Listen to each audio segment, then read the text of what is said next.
भगवान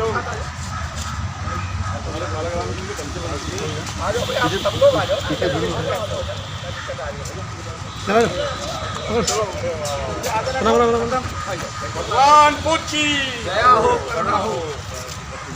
भगवान बुद्ध की दया हो, करुणा हो।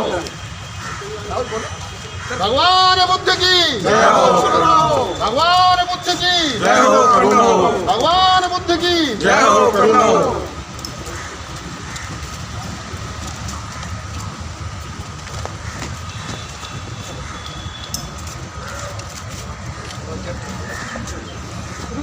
उल्टा करना पड़ा ना, रुक जाइए। हेलो, आजा हम लोग।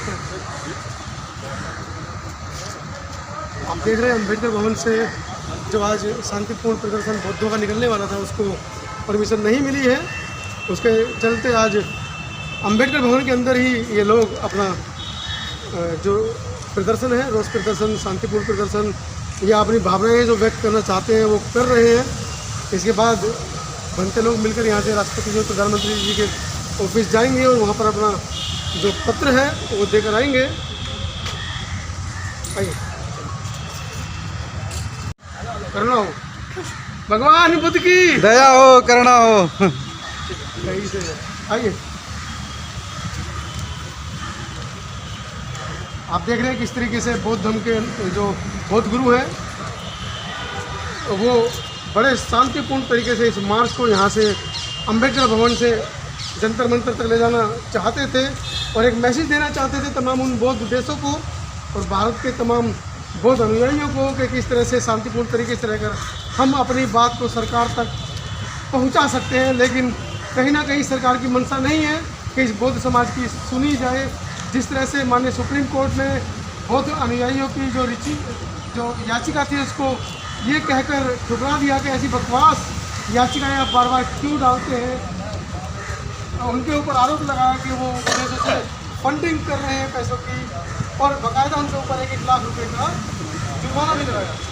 उसके बावजूद भी हमारे जो बौद्ध धर्म के गुरु हैं, बौद्ध बनते हैं, उन्होंने हार नहीं मानी है। आज वो दिल्ली से अम्बेडकर भवन से इस मार्च का ऐलान कर रहे हैं, शांतिपूर्ण मार्च का। जैसे कि बनते ही लोगों ने कहा है कि इस मार्च को पूरे देश के अंदर वो निकालेंगे और अपनी बात को सरकार तक पहुंचाएंगे। बुद्ध विहार वहाँ पर बनेगा। पहले से भी आप देखने वाले महाकारुणिक भगवान बुद्ध का देश है और इसलिए यूनिवर्सल कंपैशन की इस मार्च शुरू में इसके पहले में सारनाथ चैत्य बुद्ध में निकाला। इससे पश्चिम यूनिवर्सल कंपैशन पूरी दुनिया के लिए आज सभी लोग अपने दुखों से जूझ रहे हैं, अपने जान के लिए कोविड जो है उसके लिए। सबसे बड़ी बात यह है कि साकेत की ये भगवान बुद्ध की धरोहर है जहाँ 6 साल भगवान बुद्ध ने बचवा। अयोध्या में आप साकेत ही अयोध्या। पहले उसका नाम अयोध्या नहीं है, पहले उसका नाम है 2500 पहले साकेत। ठीक है, आप बताइए।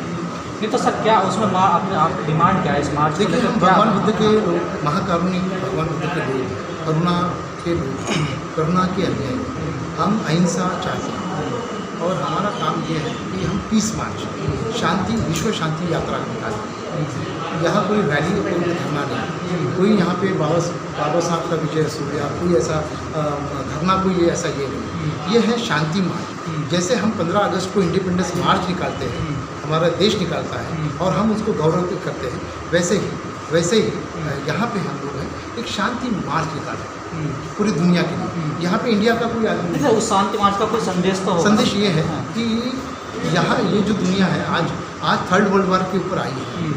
आज हम लोग इतने दुख में ग्रसित है, आज हम इतने लोग ग्रसित है कि पूछिए मत। तो हम ये सोच रहे हैं कि कोविड से बचाए, दुनिया को दुखों से बचाए, दुनिया को आज अपना आदमी आज हर आदमी को खत्म करने के कगार पे। ठीक है, आज उसको ये मालूम नहीं कि वो भगवान महाकारुणिक भगवान बुद्ध की मूर्ति है, वो क्षतिग्रस्त कर रहा है, तो भगवान बुद्ध का कहना है कि वैर को वैर से नहीं मारते, है ना। दुश्मन के ऊपर भी दुश्मन कोई नहीं रहता, सिर्फ उसका मस्तिष्क, माइंड और मैटर। तो हम चाह रहे हैं कि शांति मार्ग निकाल के इस राष्ट्र को एक विनती करें, एक विनती। और जैसे डिसिप्लिन में भगवान बुद्ध का जो है वो डिसिप्लिन है ना। तो जैसे हमारी डिसिप्लिन आर्मी है, हमारे डिफेंस के लिए, हमारी सुरक्षा के लिए, जैसे हमारे राष्ट्रपति हमारे राष्ट्रपिता हैं, उसी संदर्भ में। तो सर आपका दुश्मन कौन है, कौन सर हमारा दुश्मन ही नहीं, भगवान बुद्ध के भिक्षु का कोई दुश्मन नहीं, क्योंकि भगवान बुद्ध जो है, भगवान बुद्ध का इस दुनिया में कोई दुश्मन नहीं। फिर शांति का पैगाम किन लोगों को? शांति का उनके लिए है जो अशांति, जो यहाँ पे अशांति कौन फैला रहा है? देखिए, कोई तो हम नहीं। हाँ, अभी ऐसा है कि जो अपने संविधान को नहीं मानता वो अशांति वाले लोग, जो इनडिसिप्लिन काम करता है वो तो सरकार की तरफ इशारा मेरा डायरेक्ट मैं डायरेक्ट मोदी जी को, मैं डायरेक्ट राष्ट्रपति हूँ। मोदी जी भी उसमें ये है राष्ट्रपति। देश कौन चला रहा है? राष्ट्रपति चला रहा है इस देश का। देश तो संविधान से चल रहा है, देश संविधान से चल रहा है। अगर वो संविधान अगर बराबर नहीं चलाते होंगे, जैसे राइट टू वर्शिप है, राइट टू वर्शिप है, वहाँ पे मस्जिद बने, मंदिर बने, हमें उससे कोई मतलब नहीं। लेकिन हमारे जो भगवान बुद्ध की जो वहाँ पे मूर्तियाँ निकल रही है, आपको उसको तोड़ने का हक किसने दिया? आपको उसको तोड़ने का हक किसने दिया? है ना।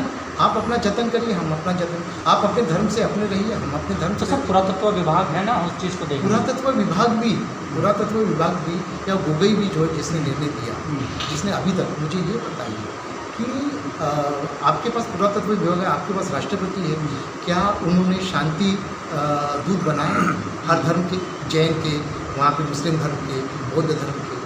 क्या उसके आर्कोलॉजी सर्वे ऑफ इंडिया से, इंडिया के नहीं वर्ल्ड के, वो जो भगवान बुद्ध है पूरी दुनिया के हैं, पूरे 200 देश लोग वहाँ पे तो इंडिया को चलाते हैं। दलाई लामा चलाते हैं, जापान कंट्री से हमने पैसा लाए हैं बुद्ध के नाम से। हमारा राष्ट्रपति जो बैठता है वो भगवान बुद्ध की चेयर पे बैठता है। तो ये बात बताइए, कॉन्स्टिट्यूशन अगर बुद्ध के नाम से चलता है तो यहाँ पे फिर बुद्ध की मूर्ति तोड़ी क्यों जा रही है? ये तो कहाँ तोड़ी जा रही है? अयोध्या में तोड़ी जा रही है, अयोध्या में तोड़ी गई। अयोध्या तो सुप्रीम कोर्ट का फैसला है। सुप्रीम कोर्ट का फैसला यहाँ के जो है अभी जो है यहाँ का सुप्रीम कोर्ट चलता है, यहाँ का राष्ट्रपति चलता है, यहाँ का पार्लियामेंट चलता है, यहाँ का देश चलता है बुद्ध के कानून। तो बुद्ध के कानून से कैसे? संविधान में जो लिखा हुआ वही तो चलता है। सर संविधान जो है वो पूरा उसको बुद्ध ही का कानून है सर। आपने अगर देखा, अगर आपको स्टडी है या नहीं है, आपको अगर कानून और न्याय के बारे में मालूम नहीं, आपको अगर किसी तो क्या आप वो फैसला गलत मानते सुप्रीम कोर्ट ने? मैंने ऐसा कहाँ बोला सर? मैं ऐसा नहीं, मैं सुप्रीम कोर्ट को मैं सल्यूट मारता हूँ। इस देश का आदमी सुप्रीम कोर्ट के न्याय को सल्यूट मारता है। लेकिन अगर सुप्रीम कोर्ट के अगर जस्टिस अपने फ़ायदे के लिए अगर लोगों के धर्म को अधर्म करना चाहते हैं कि जैसे वहाँ बुद्ध है ही नहीं। मैं आपको ये बताता हूँ, ये भारत का जेरूसलम है, यहाँ पे जैन लोग हैं, सिख लोग, अपना मुस्लिम लोग हैं, बौद्ध लोग और हिंदू लोग हैं। लेकिन सर ये 27 साल से केस कोर्ट में पेंडिंग था। आपको उसके बारे में स्टडी क्या है? नहीं सर, 27 साल से ये केस कोर्ट में पेंडिंग था, तब तो आपका पक्ष मुझे नहीं था। ये बताइए, मुझे ये एक तो एक बाबरी मस्जिद का पक्ष था, एक राम जन्मभूमि का पक्ष था, तीसरा पक्ष तो कोई था नहीं सर उसमें। मुझे ये बताइए, ये अभी पूरी दुनिया कोविड में फंसा है, ठीक है? ये कोविड में फंसा है तो आपको इतनी जल्दी निर्माण करने की क्या जरूरत है? पहला प्रश्न है ना। कोविड में लोग मर रहे हैं, कोविड में हम लोग पूरा सुरक्षा कर रहे हैं, जबकि बुद्धिज़्म तो हमारा तो बहुत डिस्टेंसिंग है। मुझे ये बताइए, मोदी जी को अभी शिलान्यास कर रहे हैं, उनको कोविड नहीं हो रहा, मोहन भागवत को कोविड नहीं हो रहा, राष्ट्रपति को कोविड नहीं हो रहा, यहाँ आर्मी राष्ट्रपति तो नहीं जा रहा, राष्ट्रपति को कोविड नहीं हो रहा, मैंने यहाँ के मिलिट्री वालों को कोविड नहीं हो रहा, सिर्फ आम जनता को कोविड हो रहा। इसका मतलब क्या है? धोखा के जनता को, जनता के साथ धोखा नहीं। तो जब मिलिट्री वो चाइना के नज़दीक में बॉर्डर पे खड़े जो हमारे मिलिट्री वाले हैं, उनको कोविड नहीं हो रहा है, और आप लॉकडाउन तो लोगों के खाने के लिए कौन देगा पैसा? ये तो वाहे गुरु के जो गुरु नानक जी के लोग हैं, जिन्होंने लंगर खिला के हम लोगों को भूखे से बचाया। मैं तो उनको वंदन करता हूँ, वो तो बुद्ध के लोग हैं, ऐसा सोचता हूँ। गुरु गोविंद सिंह के जो लोग हैं, गुरु नानक जी के, उन्होंने पूरे भारत देश में लंगर खिलाया। ये तो यहाँ के लोगों ने, यहाँ के भारत के लोगों ने एक में की मदद की। तो क्या आप मानते सर ये सही समय नहीं है निर्माण का मंदिर का? मैं वो जाने, वो हिंदू धर्म के लोग हैं, उन्होंने उनका काम करना, वो मेरा ये कहना नहीं। उन्होंने जो काम किया वो उनके डिसिप्लिन या इनडिसिप्लिन, उनका भगवान उनको मुबारक। मेरे भगवान बुद्ध का जो वहाँ पे 110 फुट के बुद्ध का महाबोधि विहार दीजिए, और भगवान बुद्ध सम्राट अशोक का अशोक स्तंभ दीजिए, और तीसरी मांग ये है कि वहाँ पे 30 बुद्ध विहार थे, पीस बुद्ध विहार, वो दे दीजिए। लेकिन अब तो सर सुप्रीम कोर्ट ने खारिज कर दिया पिटीशन। आप क्या सर करोगे? सुप्रीम कोर्ट तो वो तो सर ऐसा है कि वहाँ का बाबू जो दिखता है वो जज वहाँ पे ये करता है। आजकल सुप्रीम कोर्ट के जस्टिस को कुछ समझता ही नहीं, ऐसा लगता है जैसे हमारे राष्ट्रपति को समझता नहीं कि वो तो फिर कैसे सुनिए न्याय सुनिए मिलेगा? सुनिए, हमारे कोविंद जी इसके पहले राष्ट्रपति नहीं हुए क्या? तो हमारे रामनाथ कोविंद जी को मारते हैं, इस देश के लोग मारते हैं, मंथ मारते हैं पूरी में, और हमारे राष्ट्रपति मार खाते हैं और हमको वो मारते हैं। माने हमारे राष्ट्रपति लॉ एंड ऑर्डर में पूरे देश को मार रहे हैं। तो मुझे ये बताइए, ये देश मोहन भागवत चला रहा कि कोविंद चला रहा कि वो महंत चला रहा? ये संविधान तो देश से चल रहा सर। तो संविधान, मेरा यही कहना है, मैं यहाँ जो बोलने आया हूँ ये डिसिप्लिन है। क्या इस देश का राष्ट्रपति डिसिप्लिनरी है? क्या इस देश का हर नागरिक डिसिप्लिनरी है? क्या उसको संविधान को मानता है? तो स्वागत है उनका, और इसी के लिए मैं आया हूँ। शांति मार्चिंग का जस घबराए जब मन अनुमोह और हृदय हो डावाडोल, है मानव तू मुख से बोल, बुद्धम शरणं गच्छामि, धम्मम शरणं गच्छामि, संघम शरणं गच्छामि। लेकिन सर एक चीज़ के लिए तो हजारों प्रोटेस्ट हुए हैं देश में कि जो नहीं, वो मौजूदा सरकार है वो संविधान के अनुसार नहीं चल रही है। देखिए सर, हाँ। मुझे सरकार क्या कर रही है और आने वाली सरकार क्या कर रही है मुझे उससे कोई मतलब नहीं है, और आगे की सरकार क्या करेगी तो सिर्फ मतलब किस सुनिए, चीज़ से? मुझे ये है कि मेरी आइडेंटिटी बौद्ध है, मैं धम्म रक्षक हूँ। मेरे भगवान भगवान बुद्ध की धरोहर बचाना ये मेरा दायित्व है, और मैं उसी के दायित्व निभा रहा हूँ। नहीं तो सर धरोहर बचेगी कैसे? इसका रास्ता भी तो होगा ना सर वो मेरे राष्ट्रपिता कौन है? राष्ट्रपति कोविंद जी है ना। तो मैं राष्ट्रपति को डेपुटेशन देने आया हूँ, और वो भी पीस मार्च पद यात्रा, विश्व शांति पद यात्रा के द्वारा। नहीं सर, ये तो आप भी जानते हैं कि भारत में राष्ट्रपति की कोई अहमियत इतनी बड़ी होती नहीं है। सर राष्ट्रपति सर्वोच्च है। नहीं, सर्वोच्च है, वो पद में है संविधान में, लेकिन कुछ होता नहीं, हर कोई जानता सर। जैसे कैबिनेट मीटिंग या कैबिनेट के मिनिस्टर कहते हैं वैसा ही होता है। इस देश ने बाबा साहब को नकारा, इस देश ने बाबा साहब के संविधान को समझा नहीं, और इसीलिए हम लोगों से इंडिसिप्लिन हो रहे हैं। यहाँ के नेता जो है, यहाँ के नेता को मालूम नहीं कि what is discipline, what is undisciplined. यहाँ के राष्ट्रपति को मालूम नहीं है। अब सबसे बड़ी बात तो फिर आप कैसे उनसे न्याय मांगने की उम्मीद कर रहे हैं? देखिए, और किससे मैं मांगने जाऊँ? और किससे? यहाँ के राष्ट्रपति मेरे लिए बुद्ध है। यहाँ के राष्ट्रपति जो उनके चेयर पे बैठे हैं वो बुद्ध है, वो बुद्ध की कुर्सी है, और बुद्ध की अगर विरासत है, बुद्ध के अगर विराजमान है, मैं उनको जा रहा हूँ, और कुछ नहीं। और पद पीस या मार्च है मेरा। नहीं सर, जो मौजूदा सरकार है, कहा जाता है वो हिंदुत्व विचारधारा की है सर, तो वो बौद्ध धर्म को क्यों बढ़ावा देगी? उससे क्या हिंदू धर्म खतरे में नहीं आए, कमजोर नहीं होगा सर? देखिए, अगर भगवान बुद्ध को कोई जगन्नाथ मंदिर बनाता है, कोई विठ्ठल मंदिर बनाता है, कोई तिरुपति मंदिर बनाता है, वो उनका स्वागत है। अगर वो समझने की फेर है। देखिए, अगर किसी आदमी को अगर विजडम है तो समझेगा, किसी को आदमी को कुछ समझता ही नहीं तो वो आदमी तो तोड़ देगा ना सर। नहीं सर, आप बार बार कह रहे हैं कि राष्ट्रपति जो कुर्सी पर बैठे हैं तो बुद्ध की कुर्सी पर बैठे जी। राष्ट्रपति से आपको क्यों उम्मीद है? क्यों वो दलित है इसलिए उम्मीद है? नहीं सर, राष्ट्रपति कोई दलित नहीं होता, कोई पंतप्रधान तेली नहीं होता। हम जो राष्ट्रपति जो है वो सर्वस्व होता है, पंतप्रधान सर्वस्व होता है। इस देश तो राष्ट्रपति से क्यों उम्मीद है आप सबसे बड़ी बात है, ये प्रश्न आप पीछे लीजिए कि वो दलित है करके राष्ट्रपति कोई दलित नहीं होता है। इस राष्ट्र के लिए वो पिता होता है, सबसे बड़ी बात। इस देश में तो होता है ना, इस देश में ये जातिवाद देखिए, इस देश का राष्ट्रपति वो हमारे संरक्षण, हमारे पिताजी राष्ट्रपति, और वो पिता है इस देश के।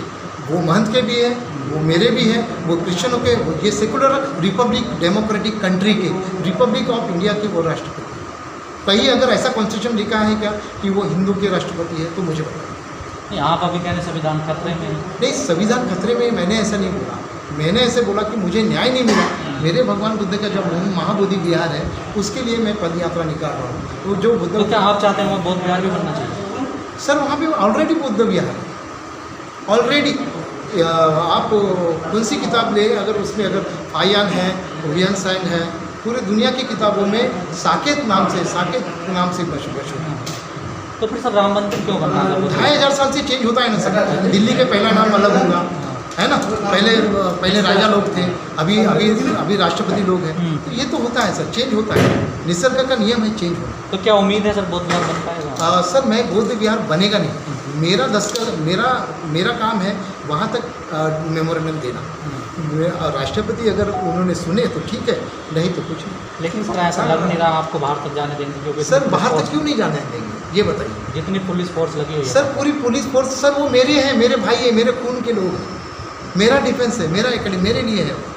तो मुझे ये बात बताइए, जब मैं पदयात्रा निकाल रहा हूँ, कोई धरना कर रहा हूँ, कोई बंदूक से लेके जा रहा हूँ, मैं क्या चाइना से आ रहा हूँ, मैं क्या पाकिस्तान से आ रहा हूँ? नहीं, वो मेरे लोग हैं, वो मेरे लोग हैं, मेरी सुरक्षा के लिए आए हैं। चलिए ठीक है। बंते जी, जी बहुत सारे जो बौद्ध विहार है जी, उसमें भी तो कब्जा ऑलरेडी किए हुए हैं उन्होंने। RSS ने 3000 भिक्षु बनाए हैं जी। हमारे। RSS ने रामदास आठवले को, रामविलास पासवान को, मायावती जी को बनाया है। वो लोग सब मिली जुली सरकार है, तो चलता है बीजेपी कांग्रेस। ये बीजेपी कांग्रेस ही हमको नव बुद्ध बनाई है। अभी भी हमको दलित, चमार, वाल्मीकि और सुदर्शन रखे हैं उन्होंने यहाँ सब कास्ट में बांटे हैं। हम बाबा साहब ने हमको बुद्धिस्ट बनाया है, तो हमको आइडेंटिटी, ये सरकार हमको जंतर मंतर कर रही है, कांग्रेस और बीजेपी। लेकिन सर भंते भी तो कहीं ना कहीं राजनीति कर रहे हैं आप। सर भंते जी का काम है कुछ, भंते जी क्यों इस दुनिया में जो है राष्ट्रपति बनता है, 200 देश के राष्ट्रपति अगर विराजमान होते हैं तो भंते जी के हाथ से। बुद्धिस्ट कंट्री में, अब इस देश को, भारत जो देश है वो बुद्धिस्ट कंट्री है, अब उसको कोई हिंदू कंट्री बना, कोई सिख कंट्री बनाएगा, कल चल के मुस्लिम कंट्री बनाएगा, कल चल के क्रिश्चियन कंट्री बनाएगा। इंडिया सेकुलर है, इंडिया कोई एक मज़हब से जुड़ा नहीं। अच्छा बंते जी, आपका थोड़ा सा परिचय दें। मेरा नाम बंते दीक्षा भूमि है। पंचशील बुद्ध ज्ञान मुक्ति आंदोलन, फ्री टिबेट और साकेत बुद्ध विहार आंदोलन के लिए मैं धम्म रक्षक हूँ। बाकी जो भिक्षु है पूरे धम्म गुरु हैं, पॉलिटिक कर दिए वो, मैं धम्म रक्षक हूँ। सर आपने कहा आप धर्म रक्षक हो, आखिर वजह कहाँ, ऐसी कहाँ क्या कमी हुई कि अगर बौद्ध धर्म की उत्पत्ति भारत से होती है, सबसे ज़्यादा कमज़ोर भारत में है बौद्ध धर्म? भारत के लोगों ने ही इस डिसिप्लिन को समझा नहीं, भारत के लोगों ने ही बुद्ध को समझा नहीं। इसलिए बुद्ध गया जहाँ लैंड ऑफ एनलाइटनमेंट होता है, जहाँ बुद्ध गया को लैंड ऑफ एनलाइटनमेंट कहता है, जहाँ भगवान बुद्ध को संबोधि प्राप्त होती है, उस भगवान बुद्ध के भूमि को हम हिंदू लोग क्या कहते हैं उसको, बुद्ध गया। तो बुद्ध गया कहाँ, जबकि बुद्ध ने संबोधि प्राप्त की है, सम्यक संबुद्ध बने हैं वहाँ पे। तो हमने बुद्ध जो बाबा साहब ने 900 साल के जो बुद्ध को वापस यहाँ पे विराजमान किया है, हमने भगवान बुद्ध को ही हिंदू का जगन्नाथ बनाया है, हिंदू का विट्ठल बनाया है, हिंदू का तिरुपति बनाया है, हमने बनाया है। अभी और भी बौद्ध विहारों में तो अतिक्रमण हो चुका है, पुराने जो बौद्ध लेनी है उस पर आप लोग को क्या है? सब 2500 साल से भगवान बुद्ध विराजमान है, बहुत से लेनी है, एंक्रोचमेंट करके रखे हैं। कोई उनका नाम देवी तारामती, ये वो, कोई ऐसा है, सब सम्राट अशोक की देन है। जो सम्राट अशोक राजपूत है, ये सम्राट अशोक की देन है। उन्होंने 84,000 बुद्ध विहार बनाए, अपने लड़का और अपने लड़की को संघमित्रा महेंद्र को दान दिया है। दुनिया का सबसे बड़ा महादानी धम्मनायक सम्राट अशोक। अब ये बात ऐसा है कि 2500 साल से जो भी परंपरा चल रही है वो परंपरा चल रही है, और लोगों को, बुद्ध का एक नाम है, knows truth is truth, untruth is untruth. सत्य सत्य को जाना, असत्य असत्य को जाना। आज संविधान सभी के लिए है, लोगों को मालूम नहीं संविधान ऐसा है, संविधान को बदलने की जरूरत है। संविधान बदल के क्या करोगे अगर आपको संविधान ही नहीं समझता है, अगर आप अनपढ़, आपको ये सरकार अगर आपको पढ़ने नहीं देंगी तो आपको क्या मालूम पड़ेगा संविधान क्या है? भंते जी, सारा दोष हिंदू धर्म वालों का ही है या कहीं ना कहीं हमारे बहुत? नहीं, हम लोगों का भी है, हम लोगों का है। इसमें सबसे ज़्यादा जिम्मेदारी हम लोग है। देखिए बाबा साहब कहते हैं कि अगर अच्छे फॉलोअर रहे तो संविधान जिम्मेदारी कब उठाओगे? आपने और हमने सबने उठाना चाहिए, जिम्मेदारी सबने उठाना चाहिए। इस देश में डिसिप्लिन और धर्म के बारे में, कॉन्स्टिट्यूशन के बारे में अवेयरनेस होना चाहिए। यहाँ पे हम लोगों को कॉन्स्टिट्यूशन नहीं मालूम रहने की वजह से फिर मोदी पैदा होता है और फिर कोविंद पैदा हो जाता है। वरना इस देश को चलाने में सबके पास 1 मैन 1 वोट और 1 वैल्यू है। इसकी हमने पैसे की वजह से हम लोग पैसे की वजह से हम डील कर लेते हैं और अपना फ़ायदे के लिए पावर ऑफ द पीपल का पावर ऑफ द पार्टी में टर्न आउट करते हैं। चलिए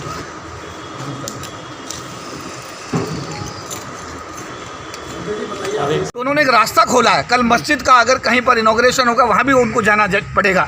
अगर कहीं पर कोई बौद्ध विहार बनेगा तो उनको वहाँ भी जाना चाहिए, क्योंकि अगर उन्होंने ये निर्णय लिया है कि वो भगवान राम के मंदिर का उद्घाटन करेंगे, एक नई पहल, क्योंकि जवाहरलाल नेहरू जब प्रधानमंत्री थे तो उन्होंने इस आधार पर मंदिर के उद्घाटन करने से मना कर दिया कि वो शासन अध्यक्ष हैं। लेकिन इन्होंने अगर ये निर्णय लिया प्रधानमंत्री जी ने, तो मैं कहूँगा कि अच्छा निर्णय है। और इसमें अगर आने वाले समय में संविधान तो इजाज़त नहीं देता ना सर, इस चीज़ मंदिर में सेक्युलर है ना सर देश। देखिए, इसमें तो इस सवाल का जवाब अगर माननीय प्रधानमंत्री जी तो ज़्यादा अच्छा है, क्योंकि ये उनका निर्णय मेरा निर्णय नहीं है ना, तो ये तो जवाब होते हैं तो ज़्यादा अच्छा देश है। में महामारी फैल रही है, इस टाइम मंदिर जरूरत है या अस्पताल हॉस्पिटल? निश्चित रूप से देखिए, पूरी दुनिया की मांग है कि अस्पताल होने चाहिए। निश्चित रूप से बेरोजगारी का कोई इंतजाम आता होना चाहिए।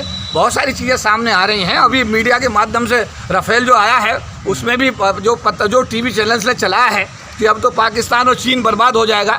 मेरा कहना, अगर फ्रांस तो बना रहे, फ्रांस से बनकर आए तो फ्रांस को तो पूरी दुनिया को तबाह कर देना चाहिए था।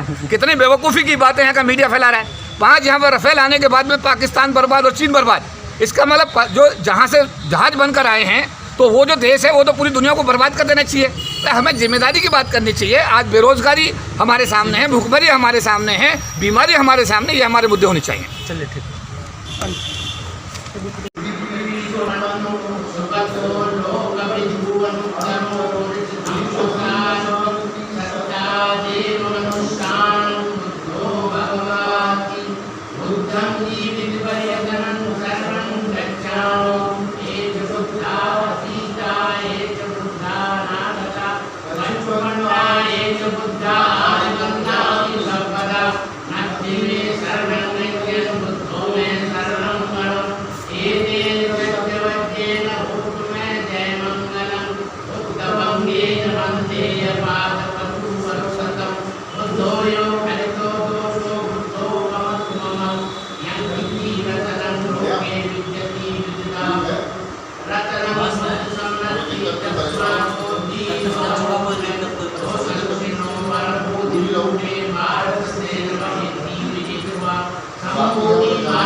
संगो विशुद्धो वर्धकिनियो सतेन्द्रियो सपमन पड़हीनो गुणहीनो नेकीनो समापत्ति अनासवो परिमाति संगं साधु साधु साधु। महाकारुणिक सम्यक संबुद्ध की करुणा हो, करुणा हो। महाकारुणिक सम्यक संबुद्ध की करुणा हो, करुणा हो। महाकारुणिक सम्यक संबुद्ध की दया हो, करुणा हो। धम्मनायक सम्राट अशोक की करुणा हो, करुणा। धम्मनायक सम्राट अशोक की करुणा हो, करुणा। धम्मनायक सम्राट अशोक की बोधिसत्व डॉक्टर बाबा साहब अम्बेडकर की करुणा हो, करुणा। बोधिसत्व डॉक्टर बाबा साहब अम्बेडकर की बोधिसत्व डॉक्टर बाबा साहब अम्बेडकर की करुणा हो, करुणा। जय भीम, जय भीम, जय भीम।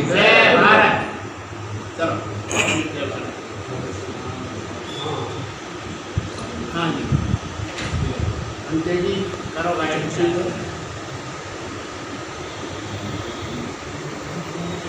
चलो ठीक है, अंते जी 2 मिनट का समय। 2 मिनट, एक 10 मिनट कुछ आने वाले हैं, 5 मिनट कुछ आने वाले हैं। 7 से 8 से निकालना था सेफ साकेत, तो आपको क्या लगता है जो 20 मार्च था इसका क्या मतलब सेफ साकेत है? इसका जो नागपुर से हमारे बीच में बहुत भिक्षु आए हैं, भिक्षु दीक्षा जी, उन्होंने मेरी 3 दिन पहले उनसे मुलाकात हुई थी शिमला में। उन्होंने बताया था कि वो किस प्रकार से जो है इसको पीस एक मार्च जो है वो निकालना, शांति मार्च निकाल रहे हैं।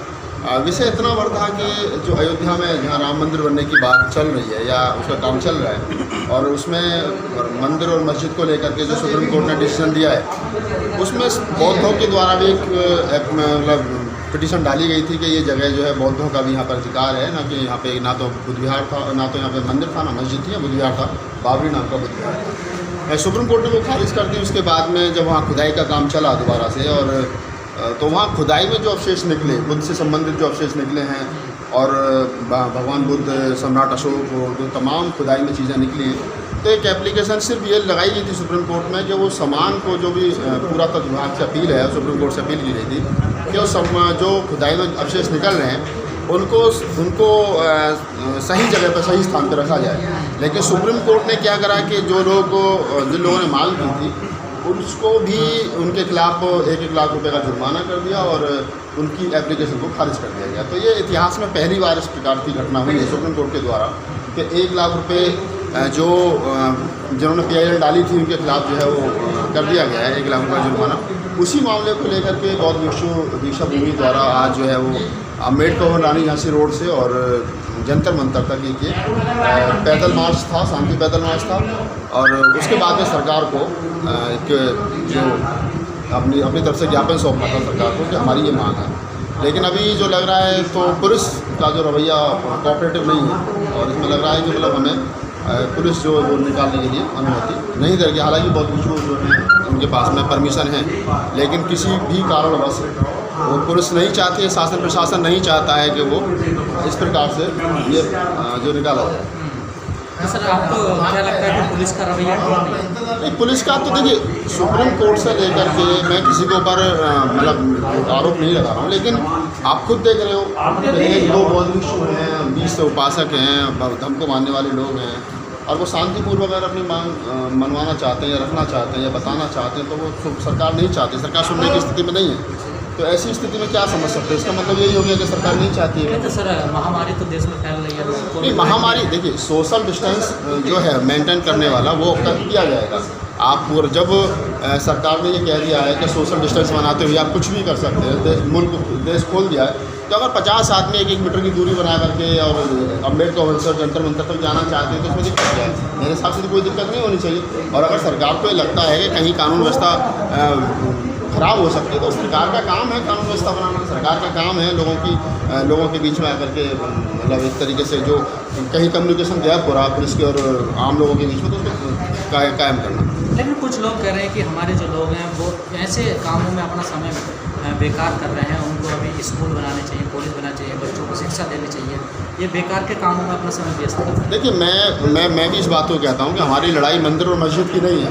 हमारी लड़ाई ना हम मंदिर बनाने के पक्ष में ना मस्जिद बनाने के पक्ष में, मैंने खुद कई बार ये बात कही है। लेकिन मैं ये बात भी कहता हूँ कि जो पुरातत्व विभाग है, आप किसी के मकान को तोड़ करके मकान नहीं बना सकते, किसी के घर को तोड़ करके घर नहीं बना सकते हो। कि जब पुरातत्व विभाग है उसकी जिम्मेदारी बनती है कि अगर खुदाई में कहीं तथागत बुद्ध से संबंधित कोई चीज़ निकल रही है तो वो धरोहर है, मुल्क की धरोहर है, उसको सही जगह रखा जाए और उसकी सह सम्मान रखा जाए। लेकिन सरकार उस पर बिल्डोजर चला रही है, सरकार जो है वो बुद्ध की मूर्तियों को तोड़ने का काम कर रही है, तो सरकार मनमानी कर रही है। तो ये तो हम सब बौद्ध उपासकों का या बौद्ध सरकार कहाँ कर रही है? तो सर कोर्ट का फैसला है ना? नहीं, अभी तो सरकार मंदिर बना रही है। रामलला जब कोर्ट ने रामलला को लीगल पर्सन मान करके उसको जमीन दे दी गई है, तो उस स्थिति में जब लीगल पर्सन सरकार ने रामलला को मान लिया है, तो ऐसी स्थिति में आप कैसे कहें? और उसके एक 15 जो ट्रस्टी हैं वो 15 लोगों की टीम बना दी, उनकी देखरेख में चल रहा है। और सरकार जो कार सेवक हैं और जो हिंदुओं के संगठन हैं वो वहाँ खुदाई का काम कर रहे हैं, उन्हीं की देखरेख में मंदिर बन रहा है। और जो वहाँ मंदिर बनने के लिए खुदाई चल रही है उसमें जो तथागत से संबंधित जो चीज़ें निकल रही हैं उनके साथ में बदतमीजी की जा रही है। मैं तो कहूँगा बदतमीजी की जा रही है, बुद्ध की मूर्तियाँ तोड़ी जा रही हैं और पुरातत्व हाथ पे हाथ रख करके सरकार के दबाव में बैठ करके देख रहा है। जो लोग सुप्रीम कोर्ट के पुरातत्व विभाग को लेकर के या अन्य और बहुत सारी चीज़ों को लेकर के, तो सुप्रीम कोर्ट ने उल्टा उन पर 1-1 लाख रुपये का जुर्माना और कर दिया। तो ये तानाशाही है, मनमानी है। कोर्ट का रवैया भी नहीं, कोर्ट का रवैया देखिए, अब इससे बड़ा इनाम और क्या हुआ। जिस जज ने सुप्रीम कोर्ट का फैसला दिया, सुप्रीम कोर्ट के चीफ जो जज थे गोगोई, उनको राज्यसभा का सांसद बना दिया, भाई उसको तो इनाम मिल गया ना। तो आप समझ सकते हैं कि जब एक सुप्रीम कोर्ट का जज एक फैसला देने के बाद में और उसको उसके तुरंत बाद जो है वो राज्यसभा का सांसद बना दिया जाए, तो सबको जितने प्रबुद्ध साथी हैं उन्हें पता है, उन्हें मालूम है कि किस प्रकार से सरकार हो, चाहे सुप्रीम कोर्ट हो, चाहे लॉ एंड ऑर्डर हो, टोटल मिलाकर के शासन प्रशासन सरकार के दबाव में काम कर रहा है। और सुप्रीम कोर्ट, जिसको आज तक बड़े सम्मान के साथ में हर डिसीजन का सुप्रीम कोर्ट के हर नागरिक बड़ा सम्मान करता था, लेकिन सुप्रीम कोर्ट के कई डिसीजन ऐसे आए हैं जो ये कहीं ना कहीं अपने आप में कहने के लिए आम आदमी को सोचने के लिए मजबूर करते हैं कि ये बिल्कुल निष्पक्ष नहीं है। तो फिर आपको न्याय किससे मिलेगा? कोर्ट आपके पक्ष में नहीं है? नहीं, मैं तो लोगों से कहता हूँ ना, कोर्ट हमारे पक्ष में नहीं, सरकार हमारे पक्ष में नहीं, सिस्टम हमारे पक्ष में नहीं, तो ये तो ऐसे में न्याय की उम्मीद करना बेईमानी है, ऐसे में न्याय की उम्मीद करना बेईमानी है। लेकिन हाँ, ये है कि जिंदा है तो जिंदा नजर आना जरूरी है, तो अपनी बात को रखते रहिए। कालखंड में कभी इतिहास लिखा जाएगा तो ये बात कही जाएगी ईमानदारी के साथ में कि हम लोग मूर्छित नहीं थे, हम लोग खामोश नहीं थे। उस दौर में भी हम लोग, हमारी जो आने वाली संतान है वे कहेंगी कि उस दौर में भी हमारे पूर्वज अपनी बात। तो क्या कुछ लोग इसे लेकर राजनीति भी करते हैं? अभी तक तो राजनीति नहीं हो रही है। अगर राजनीतिक लोग सही तरीके से इसमें राजनीति भी कर लेते, मैं तो कह रहा हूँ कि जो इस देश के SC ST OBC या जो दलित जिनको हम कह रहे हैं, जो बौद्ध जिनको हम कह रहे हैं नव, वो सारे बौद्ध जो हैं या सारे दलित समाज के जो नेता हैं वो भी इसको ईमानदारी के साथ में समाज को उठा लेते, बहन जी उठा लेती, अखिलेश यादव उठा लेते, तेजस्वी यादव उठा लेते, तो ये राजनीतिक मुद्दा बन जाता। लेकिन हमारे लोग, हमारे जो नेता हैं वो उसमें फंसना नहीं चाहते हैं, और उसके साथ साथ जो है जो दूसरे वाले लोग हैं वो उसमें राजनीति कर रहे हैं, दूसरा पक्ष राजनीति कर रहा है। हमारे राजनेता तो उसमें आ ही नहीं रहे, बोल ही रहे। कल बहन जी ने एक ट्वीट किया है बड़ी मुश्किल से, मायावती जी जो देश की सबसे बड़ी दलितों की नेता, उन्होंने कल एक ट्वीट किया है, और वो भी ट्वीट सिर्फ इस बात को लेकर के किया है उन्होंने कि जो कन्हैया प्रभुआनंद जो महामंडलेश्वर हैं और जो 15 ट्रस्टी हैं राम जन्मभूमि के, उनमें 14 सवर्ण हैं और 1 दलित हैं। कन्हैया प्रभुआनंद जो महामंडलेश्वर हैं वो दलित हैं। तो जो 200 साधु संतों को जिनको इन्विटेशन दिया गया 5 तारीख के लिए, उनमें कन्हैया प्रभुआनंद के लिए जो है वो इन्विटेशन नहीं दिया गया। तो बहन जी ने ये कहा है कि उनको जो है वो उनको भी इन्विटेशन दिया जाना चाहिए। तो आप समझ सकते हैं जातिवाद किस लेवल पे हो रहा है। एक तरफ तो वो ट्रस्टी है राम जन्मभूमि के। इस ट्वीट को सही मानते हैं? नहीं, मैं तो ये कह रहा हूँ कि भाई ठीक है, मैं तो उनको सीधी कह रहा हूँ कि अगर बहन जी ने ये ट्वीट किया है इस प्रकार से कि उनको बुलाना चाहिए, तो ठीक है, बुलाना चाहिए, तो उनका व्यक्तिगत मामला। लेकिन ना तो मैं मंदिर में जाने के पक्ष में हूँ, ना मंदिर में रोकने के पक्ष में हूँ। और बाद में बहन जी ने दूसरा ट्वीट ये भी किया है इसी मामले में कि हम ये भी चाहते हैं कि उनको बुलाना जाना चाहिए था, लेकिन हम लोग मंदिर की हमारी लड़ाई नहीं है, हम बाबा साहब के अनुयायी हैं, हमारा अपना काम है। ठीक।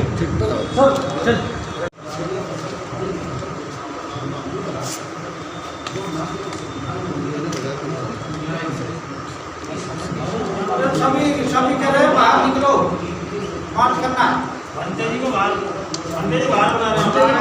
जी जा रहे हैं, क्या आपको नहीं लगता कि इसमें महामारी फैल रही है और स्वयं मोदी जी एक संवैधानिक पद पर रहकर किसी धार्मिक स्थान का शिलान्यास करना, इसका भूमि पूजन करना कितना जायज़ है?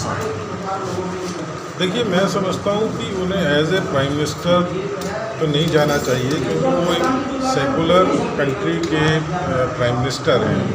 वो अपनी इंडिविजुअल कैपेसिटी में जाएं तो बेहतर होगा। और महामारी इस दौर में जब सारे देश में त्राही है और हर तरह से एक सरकार के द्वारा ये अधिसूचना जारी की हुई है कि लोग जो है एक जगह पर इकट्ठे ना हों, तो निश्चित रूप से ये अपना ही एक कंट्राडिक्शन है सरकार का काम करने का। और कोरोना जैसे महामारी में इसको नहीं आयोजित करना चाहिए था, इसको टाला जा सकता था, आगे बढ़ाया जा सकता था। मुझे समझ नहीं आ रहा कि ऐसी क्या जल्दी थी, ऐसी क्या जल्दी है जो कोरोना जैसी महामारी में भी 5 अगस्त को राम जन्मभूमि का शिलान्यास रखा गया। लेकिन सर, जो मुख्य पुजारी थे वो कोरोना पॉजिटिव निकले, 16 पुलिसकर्मी भी सर कोरोना पॉजिटिव निकले हैं।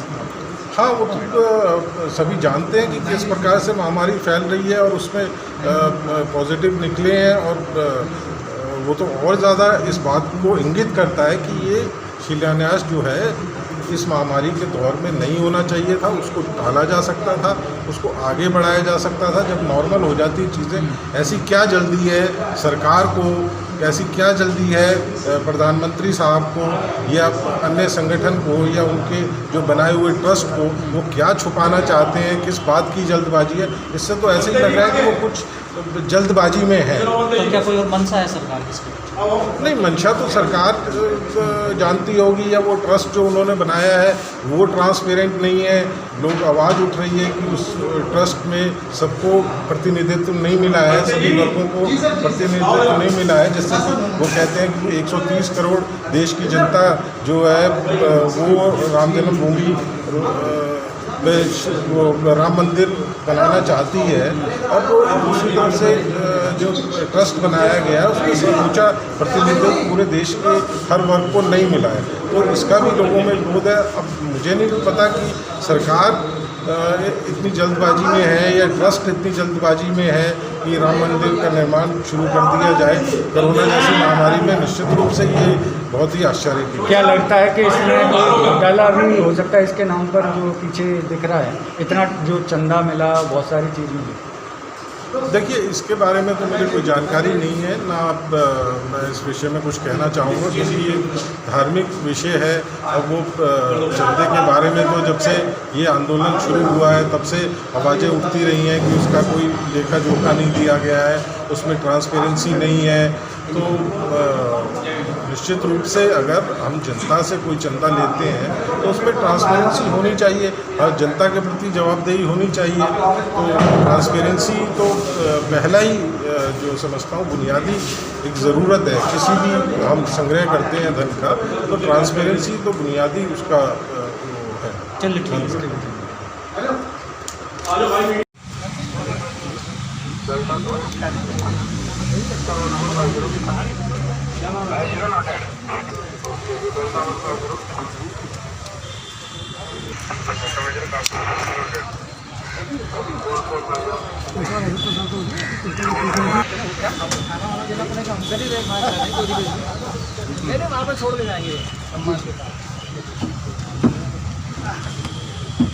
महाकारुणिक भगवान बुद्ध की करुणा हो, करुणा हो। महाकारुणिक भगवान बुद्ध की धम्मनायक सम्राट अशोक की करुणा हो, करुणा हो। धम्मनायक सम्राट अशोक की करुणा हो, करुणा हो। बोधिसत्व डॉक्टर बाबा साहब अम्बेडकर की करुणा हो, करुणा हो।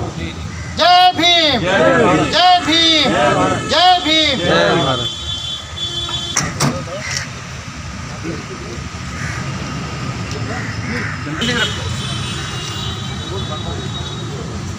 महाकारुणिक भगवान बुद्ध की करुणा हो, करुणा हो। बुद्ध की करुणा हो, करुणा हो। भगवान बुद्ध की करुणा हो, करुणा हो। वो किन्हीं कारणों से नहीं करने दिया गया, आगे की क्या रणनीति रहेगी? देखिए, मैं तो ये कहूँगा कि ये जो पुलिस बल यहाँ खड़ा किया गया जी, दमन का जो रास्ता सरकार ने आज अख्तियार किया है। अभिव्यक्ति की आज़ादी तो भारत का संविधान देता है, और अगर मैं फिर कहूँगा भारत के माननीय प्रधानमंत्री जी से कि बौद्ध धर्म के अवशेष वहाँ मिल रहे हैं, वहाँ बौद्ध विहार था, ये बात अगर एस्टाब्लिश्ड हो रही है।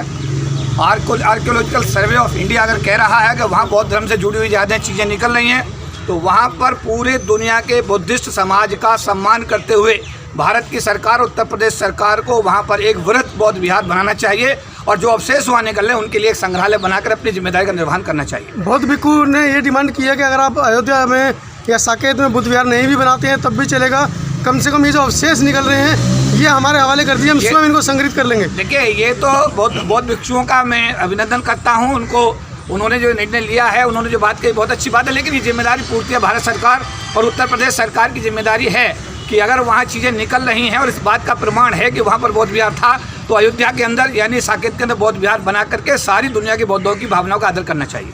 धन्यवाद। जय भीम, जय भारत।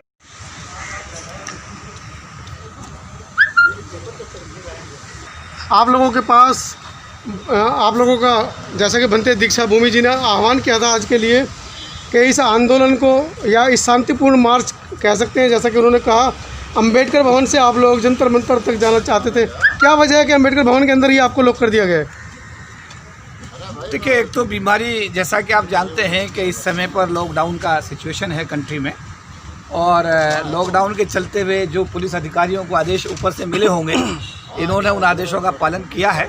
जैसे कल ये बात हुई थी कि जंतर मंतर पर जो अधिकारी वहाँ पर थे उनके साथ जो बात हुई थी, तो उन्होंने कहा था कि आप अंबेडकर भवन से जंतर मंतर आ जाइएगा, हम आपका ज्ञापन राष्ट्रपति जी तक पहुँचवा देंगे और कोई प्रॉब्लम नहीं है। लेकिन फिर कल हो सकता है कोई प्रशासनिक निर्णय इन लोगों को लेना पड़ा हो, और उसके चलते हुए इन्होंने अम्बेडकर भवन से बाहर जाने की इजाज़त आज नहीं दी है। तो ये तो दोनों ही चीज़ें हैं कि दिल्ली पुलिस लगभग 2 घंटे से मेमोरेंडम बनते दीक्षा भूमि जी से मांग रही है, परमिशन मांग रही है, वो अभी तक कोई कागज़ प्रस्तुत नहीं कर पाए हैं। देखिए, मैं इसका प्रोग्राम का क्योंकि ऑर्गेनाइज़र नहीं हूँ मैं, तो ऐसा है इस बारे में तो बनते दीक्षा भूमि ही अगर बताएं तो ज़्यादा अच्छा रहेगा। और जैसा कि मेरी कार्य पद्धति है कि कोई भी समाज का कार्य होता है, मेरी कोशिश होती है कि उस कार्य में सहयोग हो। कल भी कुछ भंते और भी लोग आए थे, उनको भी सहयोग किया गया था, और ये भंते जी जब हमारे पास आए तो हमने इनको भी सहयोग किया है, क्योंकि ये कॉमन कॉज है और ये धर्म से जुड़ा मामला है। और इस कॉज में मैं कहूँगा कि भारत के हर बौद्ध धर्म के अनुयायी को इसमें भंते जी का सहयोग करना चाहिए। शांति मार्च का संदेश क्या था सर आज? शांति मार्च का संदेश यही था कि अगर साकेत में खुदाई के दौरान वहाँ पर अगर बौद्ध धर्म से जुड़ी हुई जो है ना भगवान बुद्ध की स्टैचू निकली हैं, और उन स्टैचूज़ को अगर मीडिया ने भी दिखाया है, तो डिमांड ये है समाज की, ना केवल भारत में रह रहे बुद्धों की बल्कि पूरी दुनिया में, जैसे थाईलैंड है, चीन है, जापान है, श्रीलंका जो बौद्धिस्ट कंट्री हैं पूरे दुनिया में फैले हुए हैं, ये मतलब एक ऐसा मैसेज है कि अगर वहाँ पर खुदाई के दौरान वहाँ पर बौद्ध धर्म की से जुड़ी हुई वहाँ पर जो है मतलब बौद्ध भगवान बुद्ध की स्टैचू निकल रही हैं, तो निश्चित रूप से वहाँ बौद्ध विहार रहा होगा।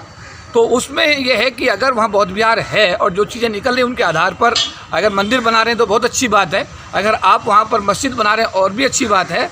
धर्मनिरपेक्ष राष्ट्र है, इसलिए वहाँ पर आपको एक बौद्ध विहार भी बनाना चाहिए। इस उसके लिए तो पुरातत्व विभाग है ना सर, देखने के लिए। देखिए, पुरातत्व विभाग से भी यही गुजारिश मतलब समाज कर रहा है कि अगर चीज़ें वहाँ निकल रही हैं तो उनको संभाल कर रखा जाए और वहाँ पे एक संग्रहालय बनाया जाए। तो वो सभी चीज़ें जो है पत्राचार के माध्यम से सरकार के साथ उठाई जा रही हैं। आज 5 अगस्त को मोदी जी जा रहे हैं वहाँ पर शिलान्यास करने। एक संवैधानिक पद पे बैठा हुआ इंसान क्या